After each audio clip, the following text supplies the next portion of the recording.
I sit in the library of Stonehaven Manor, the stately mansion of the Whitaker family in Greenwich, Connecticut, watching raindrops trickle down the leaded glass windows. The rain falls steadily, forming winding trails of water, hazy under the gray afternoon light. The glow from a brass desk lamp illuminates the walnut bookshelf, where hundreds of ancient books lie silent, like witnesses to 3 generations of Whitakers. My hand glides over the worn leather of the armchair, where my father-in-law, George Whitaker, once sat to review reports for Whitaker Enterprises. The scent of leather and aged wood mingles, stirring memories of him, the man with sharp eyes and a discreet smile, who placed more trust in me than in his 2 sons. I am Nate Caldwell, 45 years old, not a Whitaker by blood, merely a son-in-law who married Eleanor Whitaker, George's only daughter. From the drawing room across the hall, the sharp, ambitious voices of my brothers-in-law, Philip Whitaker and Daniel Whitaker, echo. They're discussing the division of George's estate, who passed away in his sleep a month ago. I close my eyes, recalling the last time I saw him, just a week before, at the dining table in this very mansion. He winked at me through the candlelight, whispering, "Our secret is safe, Nate." Before diving into the story, comment where you're watching from, and don't forget to subscribe so you never miss the latest video. The Napa Valley villa is obviously mine. Philip, 50, the eldest, declares with the confident tone of a renowned lawyer. I hear him run a hand through his perfectly styled hair, a habit when he asserts authority. I'm the firstborn, and I've used it to entertain clients. It's only natural. Daniel, 47, 3 years younger, scoffs derisively. You barely go there, Philip. I'm the one at Napa every summer with my family. Daniel's voice is cold, carrying the demeanor of a financial expert accustomed to manipulating numbers for gain. I sit still, my fingers tracing the worn leather of George's chair, feeling the marks of time. At 45, I'm used to being looked down on by Philip and Daniel. To them, I'm an outsider, a guy from Chicago, not bearing the Whitaker blood, unworthy of the family's legacy. Stonehaven Manor, the Manhattan penthouse, the Napa Valley villa, or the island in the Florida Keys. What about Nate then? Philip turns to me, flashing a mocking smile. You can have the Vermont farm. It's rustic, perfect for your lifestyle. The Vermont farm, the smallest Whitaker property, is worth a fraction of Stonehaven Manor. Daniel chuckles, adding, yeah, suits you, Nate. You like the simple life, right? I suppress a smile, recalling the conversation with George 3 years ago, right in this room. He sat in this chair, his eyes alight as he shared his plan. Nate, he said, his voice deep but firm. You're the only one who sees that Whitaker Enterprises isn't just money. Philip and Daniel see only power, but you see responsibility. Those words were a mandate, a duty I carry in my heart. A knock at the door interrupts my thoughts. Laura Bennett, the assistant to the family lawyer, appears at the threshold. The video conference is ready, Nate, she says. Her voice gentle but professional. I glance at my watch, nearly 3 o'clock. Right on time. I stand smoothing my suit jacket, feeling the weight of the documents in my briefcase. This is when it all begins. The large screen on the library wall flickers to life, revealing Helen Marshall, the family lawyer, with neatly combed silver hair, her gaze calm but piercing. She's worked for the Whitakers for over 25 years, privy to every secret and ambition. Good afternoon, Whitaker family. She begins, her voice steady. Today we'll discuss the division of Mr. George's estate following his passing. Philip Whitaker, my wife's eldest brother, maintains his confident air, leaning back in his chair, arms crossed. I've reviewed the documents you sent last week, he says, his voice carrying the authority of a seasoned lawyer. I have some questions about the distribution percentages. We need to clarify who gets what.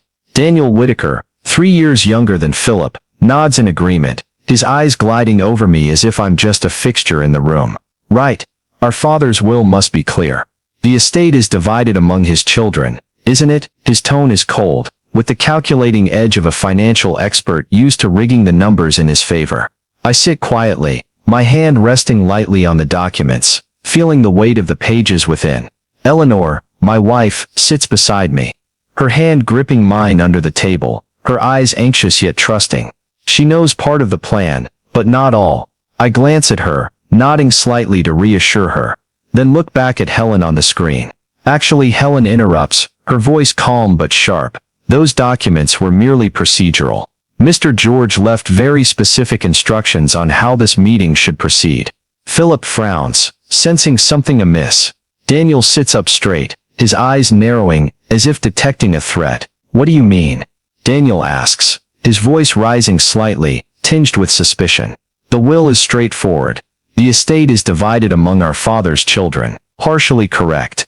Helen replies, flipping through a stack of papers on her desk. But first, we need to address Whitaker Enterprises. She pauses, her gaze sweeping over the three of us, as if waiting for a reaction. I sit up straighter, feeling my pulse quicken slightly. This is the moment I've been waiting for. Philip and Daniel exchange a glance, then look back at Helen. What about the company? Philip demands, his voice hardening, as if trying to maintain control. As the eldest, I naturally assume I'll manage Whitaker Enterprises. Helen shakes her head slightly, her lips curving into a subtle smile. The company was sold 3 years ago. Silence engulfs the room. The grandfather clock in the hallway chimes, each tick counting down to the moment Philip and Daniel's world collapses. I hear Eleanor's breath catch beside me. Sold, Daniel blurts out, his voice cracking with shock. That's impossible. To whom? Philip growls, his hands gripping the arms of his chair, his face beginning to lose its confident sheen. To Summit Capital Partners. Helen responds, her voice unruffled, then pauses deliberately. More specifically, to their CEO. Philip lets out a laugh, but it's a forced, almost hysterical sound. Absurd. Summit Capital. I've never even heard of them. My father would never sell the company to strangers. I take a deep breath, speaking for the first time. You're right, I say, my voice low and steady. Your father wouldn't sell to strangers. Both Philip and Daniel whip around to stare at me, their eyes full of suspicion. Eleanor tightens her grip on my hand, as if bracing for the storm ahead. I open my briefcase, pulling out a thick folder and placing it carefully on the mahogany table. Summit Capital Partners was founded 4 years ago. I explain, my voice calm but firm. It's a private investment firm specializing in corporate restructuring and long-term wealth management. And I'm the CEO. Silence falls so heavy I can hear the rain more clearly. Philip stares at me, his face drained of color, as if the blood has left his body. Daniel's jaw drops, his eyes blinking rapidly, as if his mind is struggling to process the information. Eleanor releases my hand, her eyes flickering with surprise, though she had suspected something. You, Daniel whispers, his voice trembling. But, you're just a guy from Chicago, doing odd jobs. You said you were building your own career. I was, I reply, my voice still steady. Summit Capital is my company. And your father George was my first investor. I open the folder, revealing transfer agreements, board meeting minutes, and notarized signatures, all legal, undeniable. Philip lunges forward, his trembling hands flipping through the documents. This is a joke, he shouts. My father would never do this. You couldn't possibly. But I did, I say, meeting his gaze. While you two were fighting over corner offices, I was learning every aspect of Whitaker Enterprises. George saw that. Helen speaks up from the screen, her voice cutting through Philip's panic. Mr. George remained chairman emeritus until his passing, but operational control has been with Nate for the past 3 years. The grandfather clock chimes again, a reminder that time waits for no one. Philip slumps back into his chair, still clutching the folder. Daniel looks at me, his eyes a mix of anger and helplessness. Eleanor remains silent, but I feel her support through the gentle touch on my shoulder. The rain continues to fall outside, but in this library, Philip and Daniel's world has just crumbled. The library of Stonehaven Manor falls silent, broken only by the patter of rain outside, and the ticking of the grandfather clock in the hallway. Philip Whitaker slumps into his chair, his hands still gripping the folder I placed on the mahogany table. His face is pale, his eyes flickering between anger and disbelief. Daniel Whitaker, beside him, sits with his mouth agape, as if unable to believe what he just heard. Eleanor, my wife, sits quietly next to me, her hand lightly touching my shoulder, a silent gesture of encouragement. On the large screen, Helen Marshall watches us, her expression calm, as if she had anticipated this reaction. Memories flood back, vivid as if they happened yesterday.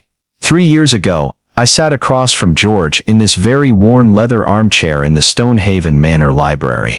The firelight from the hearth illuminated his face, highlighting the wrinkles of a man who had spent a lifetime building Whitaker Enterprises. "Nate," he said, his voice deep but resolute. "Philip and Daniel only care about power. They don't understand the true value of this company, not money, but legacy." I presented a plan to restructure Whitaker Enterprises, a strategy to modernize its real estate, finance, and technology sectors, expanding into global markets. George listened, his eyes lighting up, then placed a hand on my shoulder. "You're the one I trust," he said. "Start your own company. I'll invest." That was when Summit Capital Partners was born. I began in a small office in Chicago, with just a handful of employees, and George's initial funding. Long nights of work followed, as I studied every detail of Whitaker Enterprises, from its real estate portfolio, including the Manhattan penthouse and Napa Valley villa, to the island in the Florida Keys. Meanwhile, Philip and Daniel merely signed the quarterly reports George sent them, never bothering to read closely. They didn't know that, buried in those pages, were clauses transferring shares to Summit Capital. George had masterfully designed it all, and I was the one to carry it out. Back in the present, I look at Philip and Daniel, still grappling with the shock. "You tricked our father," Philip growls, his trembling hand pointing at me. "He'd never have done this if you hadn't manipulated him." "George wasn't manipulated," I reply, my voice calm. "He saw what you two didn't, that Whitaker Enterprises needed a leader who understood its value." I pushed the folder toward Philip. "Read it. Transfer agreements, board meeting minutes, all notarized, legal and clear." Daniel shakes his head, his eyes glued to the folder, as if it were a bomb. "But what about the assets?" he asks, his voice hoarse. "Stonehaven Manor, the Napa Villa, the Florida Keys Island, they still belong to the family, right?" I open my laptop, pulling up another document.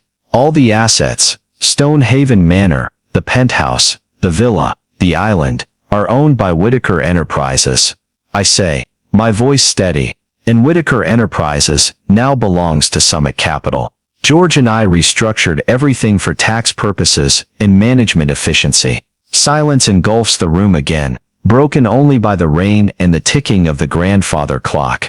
Philip bolts to his feet, the wooden chair scraping the floor with a shrill sound. "Why?" he shouts. "Why did our father hide this from us?" I meet his gaze, my voice low but sharp.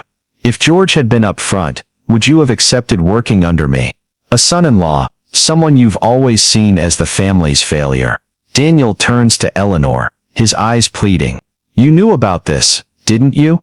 You let him steal our inheritance?" Eleanor shakes her head, her voice soft but firm. "I only knew Dad trusted Nate, and I trust him too." She looks at me, her eyes both anxious and supportive. I nod slightly, feeling her solidarity. Helen speaks up from the screen, her voice cutting through the tension.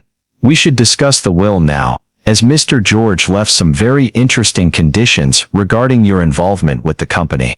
She adjusts her glasses, her gaze sternly fixed on Philip and Daniel. I sit back in the chair, my hand touching the worn leather of George's seat. "Ready when you are, Helen," I say, my voice calm. "Tell them about Phase 2. Philip and Daniel exchange glances, their eyes a mix of anger and helplessness. They don't know that the shock they just experienced is only the beginning.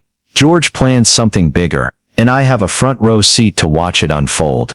Helen flips through a stack of papers on her desk, her expression serious through the screen. Phase 2 of Mr. George's inheritance plan involves a special arrangement for your participation in the company, she says, looking directly at Philip and Daniel. But first, we need to clarify a few things. Philip crosses his arms, his gaze icy. What arrangement? This is our inheritance, he nearly shouts, his voice echoing in the library. I open my laptop, pulling up another document, my voice even but firm. You both signed over your voting rights and shares to Summit Capital Partners 3 years ago, I say, turning the laptop to show them. Remember those quarterly reports George asked you to sign? The ones you never bothered to read? Daniel frowns, his eyes scanning the laptop screen. We never signed anything like that. He protests, his voice rising in panic. You did, I reply, pointing to page 394 of the document. In each report, there was a clause gradually transferring shares and voting rights to Summit Capital. You signed them, notarized and witnessed. I recall George's words when we devised this plan. They think business is just parties and fancy offices. Let's see if they read the fine print. Philip rushes forward, flipping through the papers on the table, his eyes widening as the truth dawns. This is fraud, he yells, his face flushing red. You tricked us into signing this. Helen clears her throat from the screen, her voice interrupting. Everything was clearly stated in the documents. Your signatures were notarized and witnessed. Failing to read carefully isn't fraud. She pauses, then continues. However, Mr. George didn't want to leave you empty-handed. He believed in second chances, but with conditions. Daniel leans forward, his eyes narrowing. What conditions? He asks, his voice low but wary. I stand, walking to the window, looking out at the Stonehaven Manor gardens, where staff are pruning hedges in the rain. Each of you will start at an entry-level position. I explain, my voice steady. Philip, with your law degree, you'll work in the compliance department. Daniel, with your financial expertise, you'll start in accounting. Entry level. Philip nearly screams, his voice breaking with shock. I'm a partner at a top New York law firm. Are you joking? Helen interjects, her voice cold. Actually, Mr. George arranged for your position at the law firm to end today, Philip. As well as your banking job, Daniel.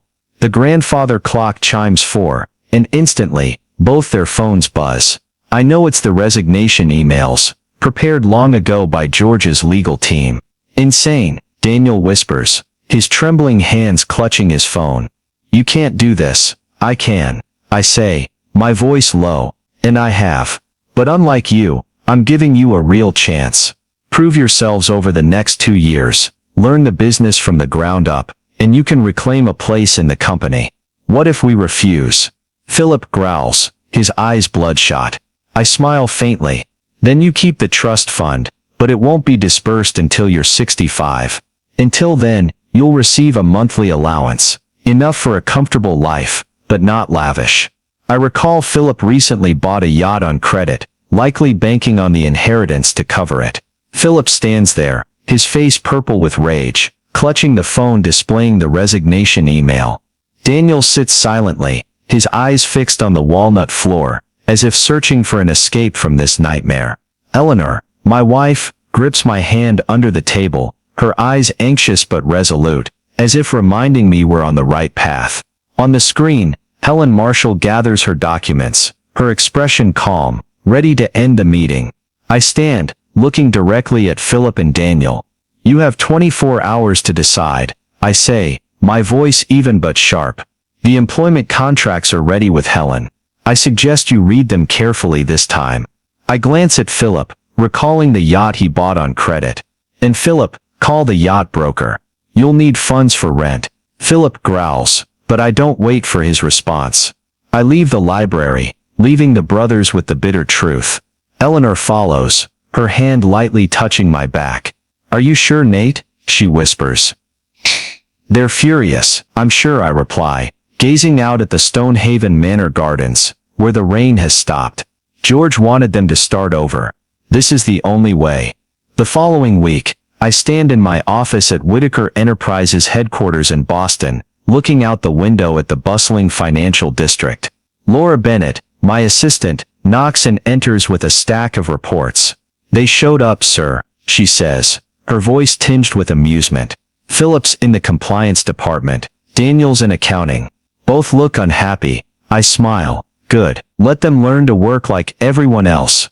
I know Philip and Daniel are facing the greatest humiliation of their lives. Philip, once a partner at a prestigious law firm, now reports to Maya Torres, a 27-year-old in compliance. Maya, with her high ponytail and sharp eyes, doesn't hesitate to assign Philip basic tasks, reviewing contracts, taking meeting notes. I heard Philip flushed red, when Maya corrected a syntax error in his report in front of the team. Daniel, with his financial background, fares no better. In accounting, he's tasked with data entry work he once deemed for interns. A 24-year-old colleague had to show Daniel how to use the new accounting software. I can imagine his face, once smug in banking meetings, now burning with embarrassment. I monitor from afar, receiving daily updates from Laura. "They're struggling," she says, handing me a coffee. "But they haven't quit." I nod, sensing George's plan slowly taking shape.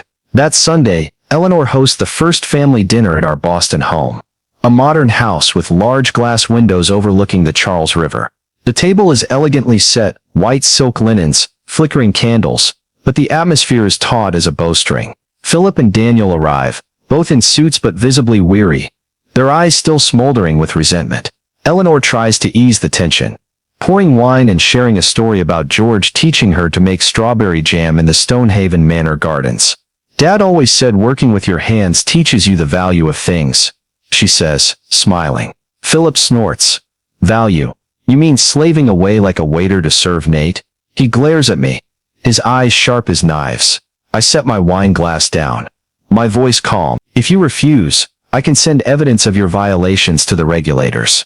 "Philip, you know I'm talking about the legal loopholes you exploited for big clients." "Daniel, your insider trading isn't exactly a secret." I pause, letting the words sink in.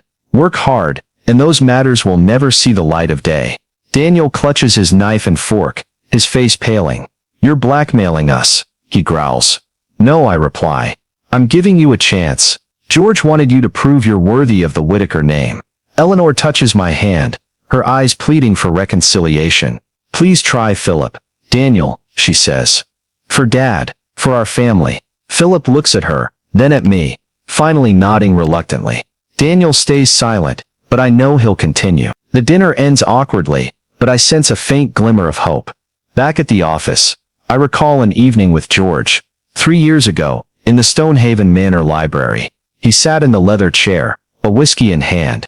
"Philip and Daniel have forgotten the value of work," he said. "They need to learn from the ground up, Nate. You'll help me make that happen." I agreed, not just for the company, but because George gave me a family, a purpose. I look out the window, the city lights reflecting on the Charles River. Philip and Daniel are starting their journey.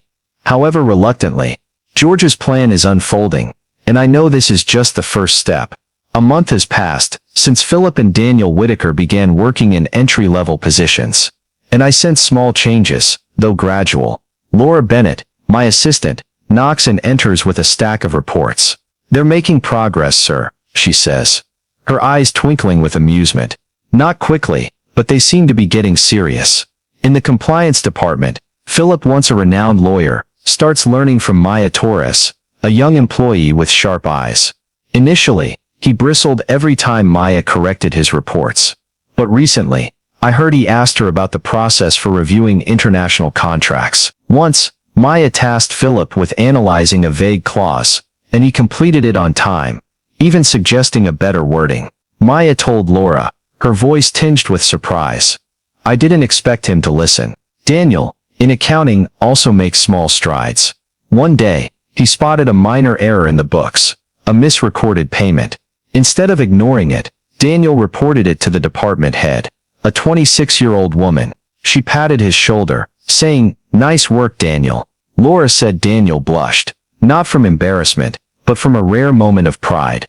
I smile hearing this, picturing his once arrogant face now slightly softened. But not everything is smooth. Laura informs me that Victor Kane, a former Whitaker Enterprises director, contacted Philip, trying to persuade him to join a plot to oust me. Victor, fired by George for corruption, always seeks revenge. I instruct Laura to monitor closely, gathering evidence of his calls. If Victor thinks he can exploit Philip, he'll soon realize his mistake. I say, my voice calm but sharp.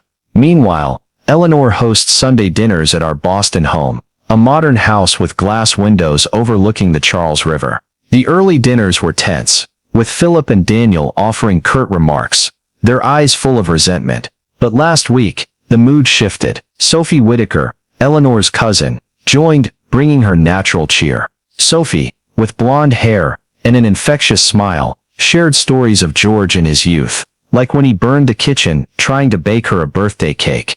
Philip laughed, the first time I saw him relax. Daniel smiled too, recalling when George taught him to fish at the Florida Keys Island. Eleanor looked at me, her eyes shining, as if sensing a glimmer of hope. Eleanor also launched a charity project, named after George, focused on education for underprivileged children. She spends hours in her home office, planning and contacting partners. I want to preserve Dad's legacy, not just with money, she told me one evening by the fireplace. I held her hand, proud of her resolve. 3 months have passed since Philip and Daniel Whitaker started in entry-level roles, and their gradual changes make me feel George Whitaker's plan, my father-in-law's vision, is on track. I ask Laura to arrange a meeting with Philip and Daniel, have them come up before their work briefing. I say, my voice calm. Laura nods, her eyes sparkling as if she senses something big is coming. As she leaves, I turn to the wall behind my desk, where a panel conceals a safe. A replica of the one in the Stonehaven Manor library. I enter the code, the click echoing, and the safe opens, revealing a USB drive and a thick envelope. This is what George left behind, his final testament. Minutes later, Philip and Daniel enter, both in casual shirts instead of their former expensive suits. Philip looks tired, dark circles under his eyes. But the arrogance is gone. Daniel stands tall, but his old confidence has given way to a new calm. Sit, I gesture, pointing to the chairs across from my desk. The window behind me frames Boston's financial district, a reminder of the power they once held and could regain. Before you start work today, I say, my voice even, there's something you need to see. I press a button, and the wall panel slides open, revealing the safe. Daniel frowns, recognizing it. That safe, it's from Dad's library. A replica, I explain, retrieving the USB and envelope. The original is still at Stonehaven Manor, but the contents were moved here last week. I plug the USB into my laptop, and George's face appears on the large screen behind my desk. He looks as he did the last time I saw him, his eyes sharp yet warm, as if still watching over us. My children, George begins, his deep voice resonating through the speakers. Philip and Daniel lean forward, their eyes fixed on the screen. If you're watching this, everything is gone according to plan. Nate, my son-in-law, has proven himself beyond my expectations. But this plan wasn't just about finding a successor. It was about saving our family. The camera pans to a table covered with documents, contracts, reports, evidence. Philip, Daniel, George continues. I know everything. Your legal loopholes, Philip, and your insider trading, Daniel. I also know you tried to block Nate when he proposed modernizing the company. Philip bows his head, his hands clenching. Daniel looks down, his lips pressed tight. But I also remember you as children, George says, his voice softening. Philip, you gave your allowance to a homeless man, and hid it from me. Daniel, you cried when your goldfish died, and insisted on a funeral. He smiles sadly. You weren't always driven by greed. That's why I agreed to Nate's plan, not to punish you, but to save you. Philip quickly wipes his eyes, trying to hide it. Daniel stares at his hands, as if recalling that boy from long ago. I open the envelope from the safe, pulling out documents. Family dinners, I say, my voice low. Every Sunday, mandatory attendance. No business talk. George on the screen continues. You need to remember how to be a family. Nate will lead the company, but he needs you, not as employees, but as family. The screen goes dark, leaving silence. I hear the faint hum of the air conditioning, and distant traffic below. There's more, I say, pulling out the final document. If you complete 1 year of genuine effort, not 2, each of you will receive 15% of the company's shares. An additional 10% will be held in trust for your future children. Future children, Daniel asks, his voice surprised. George always thought ahead, I reply, smiling. Philip stands, walking to the window, his silhouette faint against the glass. All this, it wasn't about punishing us, was it? He asks, his voice hoarse. No, I say. It was to save you, to save our family. Daniel looks at me, his gaze softer. We treated you terribly, Nate. All these years. Yes. I admit. But you're Eleanor's brothers. George believed you could change. And I'm starting to believe it too. A year after that fateful day in the Stonehaven Manor library, I stand before the walnut bookshelf, my hand touching the worn leather of the armchair, where George Whitaker, my father-in-law, once sat. Afternoon sunlight streams through the leaded glass windows, illuminating the polished wood floor, reviving memories of that tense meeting. Today, the library is free of arguments or anger. Instead, a warm atmosphere envelops us as Eleanor, Philip, Daniel Whitaker, and I gather to reflect on the journey. Philip and Daniel, once arrogant and dismissive of me, now stand before me with humbler, more sincere eyes. Eleanor, my wife, stands beside me, her smile radiant as the sunlight outside. Sophie Whitaker, Eleanor's cousin, is here too, bringing an old photo album of George, a reminder of the man who brought us here. There's something I want to show you, I say, my voice low, opening the laptop on the mahogany table. The screen lights up, displaying security footage from last year's meeting. We watch ourselves, Philip with his haughty gaze, Daniel with his mocking smile, and me, a silent but determined son-in-law. We've changed a lot, haven't we? I ask, looking at Philip and Daniel. Daniel laughs, shaking his head. We were such idiots, he says, his voice tinged with self-mockery. Complete idiots, Philip adds, playfully punching Daniel's shoulder, a gesture of closeness I've never seen between them. Eleanor smiles, squeezing my hand under the table, her eyes shining with joy. I take a deep breath, pulling 2 folders from my briefcase. The board is impressed with your progress. I begin, my voice steady, especially the ethics committee. Philip, your compliance report prevented a major lawsuit. Daniel, your accounting error catch saved millions. Both look at me, their eyes a mix of surprise and anticipation. So, I continue, sliding the folders toward them. I'm granting each of you 15% of Whitaker Enterprises shares. An additional 10% will be held in trust for your future children. I pause, letting the words sink in. I retain control, but this is real power, real responsibility. You've earned it. Philip takes the folder, his hands trembling slightly. Nate, thank you, he says, his voice hoarse, calling me by name for the first time without disdain. Daniel nods, his eyes bright. We don't deserve this, but we won't let you down. Eleanor stands, raising her wine glass. To Dad, she says, her voice choked with emotion. And to our family. We clink glasses, the sound ringing like a promise. Sophie opens the album, pointing to a photo of George on the Florida Keys shore, beaming. He'd be proud, she says. And I know she's right. But I'm not done. There's a phase 4, I say, my voice playful. Philip groans, half joking. Another one, Dad's still haunting us from the grave.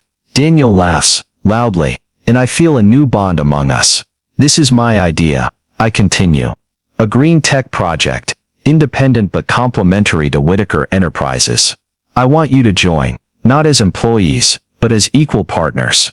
I open the laptop, outlining the project. Renewable energy batteries, a field full of potential.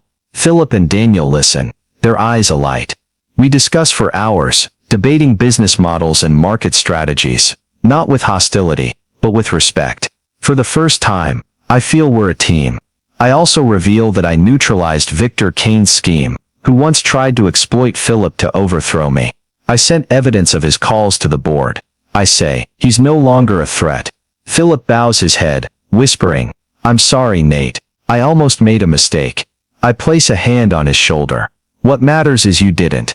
That evening, we dine at our Boston home, the table aglow with candlelight.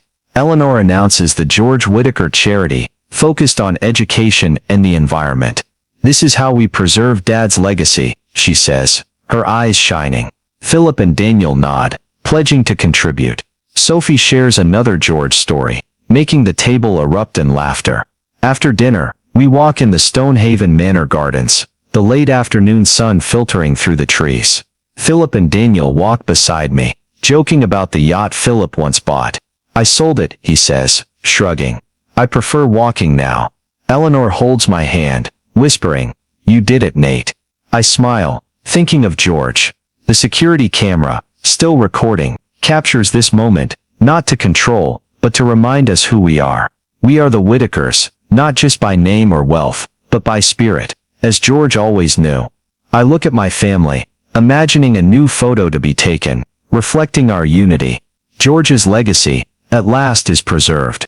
The story my wife and her brothers met to divide my inheritance, then found out I already owned everything, reflects the values and challenges of modern American life, particularly in a cultural context that emphasizes individuality, family, and ethical responsibility in business.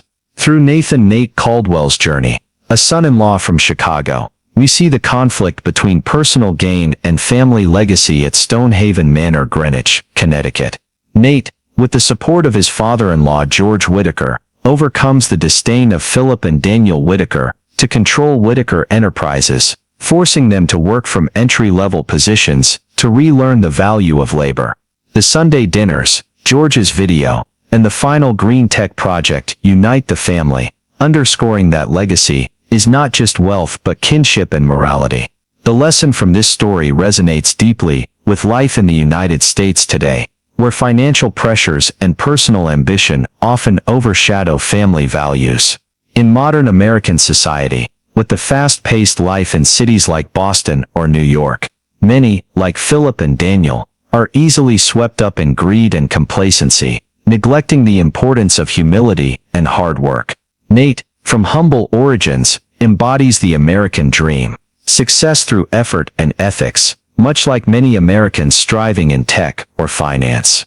Eleanor's Sunday dinners remind us that in American culture, where families often live far apart, maintaining connection through simple moments, like shared meals, is a way to rebuild trust. The advice is make time for family, learn from failure, and prioritize ethics over short-term gain. As Nate and George preserve the Whitaker legacy, not just with money, but with love and responsibility. Subscribe to the channel to follow the next chapter of the Whitaker family's journey, where family legacy and life lessons unfold.